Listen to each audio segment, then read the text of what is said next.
ஸ்ரீ குருபியோ நமகா. நாளை தினம் கன்னியாராசினியருக்கு ராசிக்கு 11ஆம் இடத்து அதிபதினு சொல்லக்கூடிய சந்திர பகவான் 11ஆம் இடத்தில் ஆட்சி பெறுது சிறப்பு. யாருடைய நட்சத்திர கால் பாருங்கள், ராசியாதிபதி நட்சத்திரம் மற்றும் 10ஆம் இடத்தில் நிற்கக்கூடிய கிரகத்தினுடைய நட்சத்திரத்தில் சந்திரன் சஞ்சாரம் செய்யுது. அப்படிங்கிறது சிறப்பு, மிக்க சிறப்பு.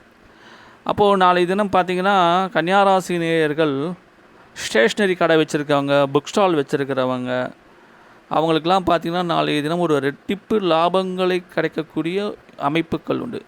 அதே மாதிரி குழந்தைகள் படிக்கக்கூடிய கல்வி நிமித்தமான பொருட்களை விற்கக்கூடிய அனைத்து கடைகளை வைத்திருக்கக்கூடிய கன்னியாராசி நேயர்களுக்கு நல்ல லாபங்கள் கிடைக்கக்கூடிய யோக அமைப்புகள் உண்டு. ஒரு ஜாமெண்ட்ரி பாக்ஸ் ஆகட்டும், பாக்ஸு, பேக்கு, குழந்தைகளுக்கான ஷூஸு, இந்த மாதிரி எந்த ஒரு பொருள்களாக இருந்தாலும் அதுக்கு உண்டான வியாபாரம் செய்யக்கூடிய